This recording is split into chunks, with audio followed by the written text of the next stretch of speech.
आज के समय में मार्केट में 5,000 से भी ज्यादा म्यूचुअल फंड स्कीम्स मौजूद हैं। ऐसे में इनमें से अपने लिए कोई एक या दो म्यूचुअल फंड्स सेलेक्ट करना सागर में सुई ढूंढने के समान है। कुछ म्यूचुअल फंड्स वर्षों पुराने हैं, कुछ हाल ही में लॉन्च हुए हैं और हर दूसरे तीसरे दिन एक नया फंड एनएफओ के रूप में हमारे सामने आता है। लगभग हर म्यूचुअल फंड के लिए यही कहा जाता है कि ये फंड इन्वेस्टर्स की उम्मीदों पर खरा उतरेगा, फ्यूचर में मार्केट से अच्छे रिटर्न्स निकाल कर देगा। लेकिन वास्तविकता में ऐसा होता नहीं है।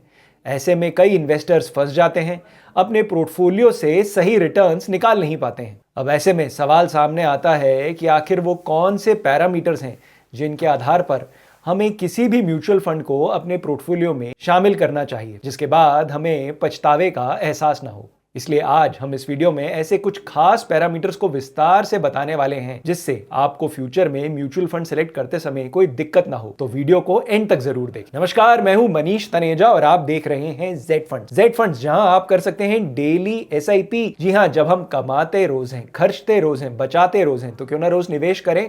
आज ही जेड फंड्स ऐप डाउनलोड करें और जानें जेड फंड्स के डेली एसआईपी फीचर के बारे में अपने जेड फंड एक्सपर्ट से। जेड फंड्स, जहां है आपकी इन्वेस्टमेंट्स सही और आसान। इस वीडियो में हम म्यूचुअल फंड सिलेक्शन से जुड़े 4 खास पैरामीटर्स पर बात करेंगे। ये 4 पैरामीटर्स हैं म्यूचुअल फंड के risk return, valuation, quantitative aspects और कंसिस्टेंसी ऑफ रिटर्न। सबसे पहले जानते हैं कि किसी भी म्यूचुअल फंड के सिलेक्शन के समय उसके रिस्क रिटर्न को आप कैसे एनालाइज करेंगे। इसके लिए आपको कुछ रेशोज को समझना होगा। इसमें सबसे पहले रेशो आती है सॉर्टिनो रेशो। सॉर्टिनो रेशो किसी भी फंड के डाउनसाइड स्टैंडर्ड डिविएशन को यूज करता है, यानी किसी फंड का डाउनसाइड रिस्क बताता है। लेकिन Sortino ratio up and downside दोनों रिस्क को कैलकुलेट करके नहीं बताता है। सॉर्टिनो रेशो जितना ज्यादा होगा उतना ही बेहतर होगा।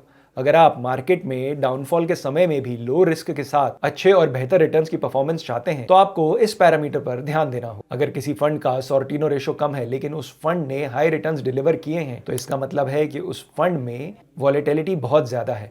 वहीं किसी फंड का अगर सॉर्टिनो रेशो ज्यादा है लेकिन उसके रिटर्न्स थोड़े कम हैं तो आपको इन दोनों फंड्स में से ज्यादा सॉर्टिनो रेशो वाले फंड को ही सेलेक्ट करना चाहिए। हमारा दूसरा रेशो है टेनर रेशो।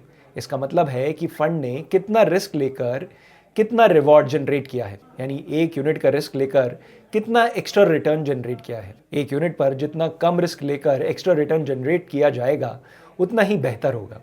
इसमें 3 चीजों का ध्यान रखा जाता है। पहला है पोर्टफोलियो के रिटर्न्स, दूसरा रिस्क फ्री रिटर्न रेट और तीसरा पोर्टफोलियो की beta value. Higher Treynor ratio एक फेवरेबल रिस्क रिटर्न सिनेरियो को इंडिकेट करता है। वैसे ट्रेनर रेशो का नाम अमेरिकी अर्थशास्त्री जैक ट्रेनर के नाम पर रखा गया है। तीसरा रेशो है आईआर रेशो। ये भी ट्रेनर रेशो की तरह ही है। मान लीजिए किसी फंड का पोर्टफोलियो रिटर्न है 15%, वहीं बेंचमार्क रिटर्न 10% है।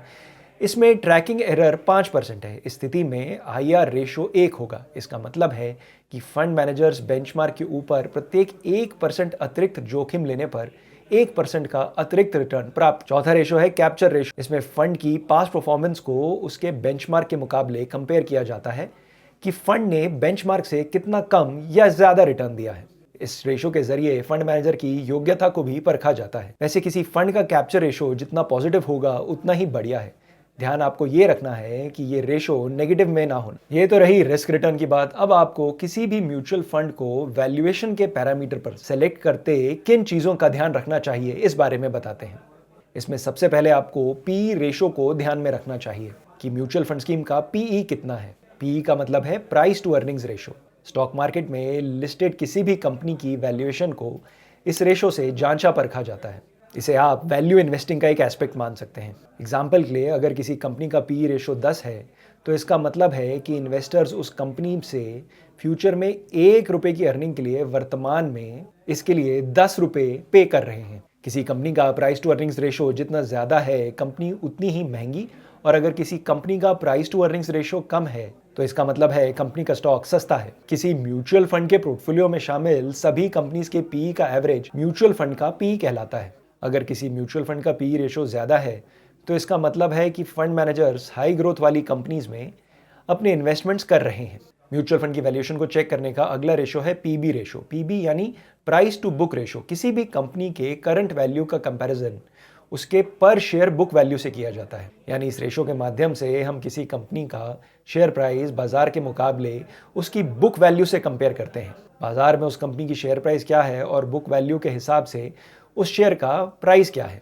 जब हम किसी कंपनी के टोटल टैंजिबल एसेट्स में से लायबिलिटीज़ यानी देनदारियों को माइनस कर देते हैं तो हमें उस कंपनी की बुक वैल्यू मिल जाती है। किसी कंपनी के पीबी रेशो का सीधा मतलब है कि उस कंपनी की बुक वैल्यू क्या है और मार्केट उस कंपनी का क्या प्रीमियम पे करने को तैयार है। उदाहरण के लिए किसी कंपनी की बुक वैल्यू 15 करोड़ रुपए है और अगर मार्केट उसका 20 करोड़ प्रीमियम पे करने को तैयार है तो इसका मतलब है कि कंपनी की बुक वैल्यू 5 करोड़ ज़्यादा है। जब किसी म्यूचुअल फंड के पोर्टफोलियो में हाई पीबी रेशो वाली कंपनियां शामिल होंगी तो स्वाभाविक है कि इस फंड का पीबी भी हाई होगा और ऐसी हाई पीबी रेशो फंड की फ्यूचर ग्रोथ को इंडिकेट करता है। म्यूचुअल फंड स्कीम के सिलेक्शन का अगला पैरामीटर है क्वांटिटेटिव वैल्यूएशंस। दरअसल इसमें हम किसी भी फंड की होल्डिंग्स में डाइवर्सिफिकेशन को देखते हैं। अगर फंड मैनेजर्स ने कुछ चुनिंदा 5 से 10 स्टॉक्स में ही टोटल एयूएम का अधिकांश हिस्सा इन्वेस्ट किया हुआ है तो ये डाइवर्सिफिकेशन का सही तरीका नहीं है। ऐसे में इन्वेस्टर्स का रिस्क बढ़ जाता है। वहीं इसके उलट अगर फंड मैनेजर्स ने सारे स्टॉक्स में